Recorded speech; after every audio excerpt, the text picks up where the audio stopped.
শয়তান তো জিনদের একজন, জিনটা কি শয়তানকে দেখতে পায়? প্রশ্নটা আসলে প্রথমেই শুদ্ধ হয়নি। এই জন্য যে শয়তান জিনদের একজন এটা নয়, জিনরা সবাই শয়তানেরই সন্তান। জিনরা সবাই শয়তানেরই সন্তান, অর্থাৎ যত জিন আছে সব ইবলিসের সন্তান। তো এই জিনেরা একে অপরকে, জিনদের মধ্যে যারা ইমানদার যারা, তাদেরকে শয়তান বলা হয় না। এবং অনেকে ইমান এনেছে, আল্লাহ তাআলা কোরআনে কারিমে তাদের কথা উল্লেখ করেছেন যে আন্নাহু কান রিজালুম মিনাস ইয়ারজুনা বি আন্নাহু আন্না লামিন ওয়া আন্না লাম্মা সামিনাল হুদা আমান্না বিহি। আমরা যখন হেদায়েতের কথা শুনলাম, ঈমান এনেছি।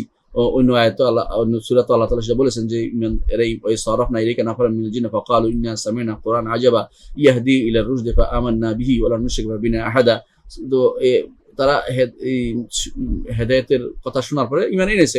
যারা ঈমান আনছে তাদেরকে শয়তান বলা হবে না, এরা জিন। জিন অর্থই হচ্ছে গোপন থাকে যারা, তাদেরকে দেখা যায় না। আল্লাহ বলেছেন ইন্নাহুম ইয়ারাউনাহু ওয়া কাবিলুম মিন হাইসু লা তারাউনাহুম। তারা তোমাদেরকে দেখতে পায়, তোমরা তাদেরকে দেখতে পাও না। এটা হচ্ছে নিয়ম জিনরা। তো জিনরা সবাই হচ্ছে শয়তানের সন্তান, এটা হচ্ছে বিশুদ্ধ মত। এই শয়তানের সন্তান যারা ইসলাম গ্রহণ করে, ঈমান আনে, তাদেরকে আর শয়তান বলা হয় না।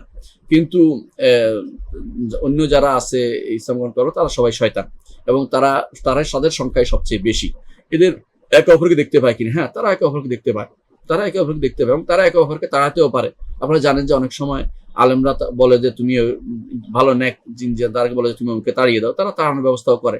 যদিও এটা ঠিক নয় এইভাবে তাদেরকে ব্যবহার করা জিনদেরকে, কারণ হতে পারে একসময় তাদের মধ্যে অহংকার চলে আসবে এবং তারা সেজদা দাবি করে বসতে পারে। এই জন্য অনেকেই দেখা যায় জিনদের যারা বশ করে, তারা অনেকেই শিরিক করে তাদেরকে বশ করে থাকে।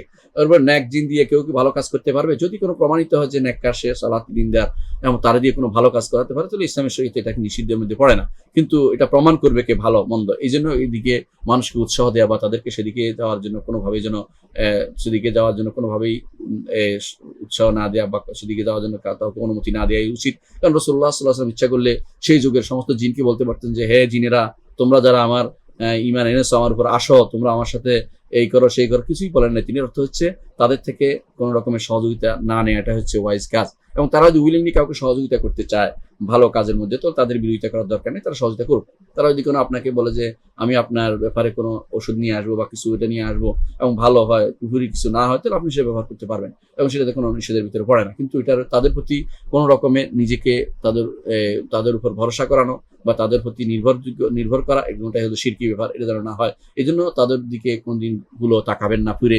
তারা কি করছে তাদেরকে তাদের ভাবে থাকতে দেন, আপনি আপনার মতো দিন নিয়ে থাকেন, এটা হচ্ছে শরীয়তের বিধান। ওদের মধ্যে আপনার মধ্যে কোনো আত্মীয়তা হতে পারবে না, এদের মধ্যে আপনার সাথে কোনো এই জাতীয় রিলেশন হতে পারবে না, এবং এই জাতীয় সম্পর্ক তৈরি না করাটাই উচিত।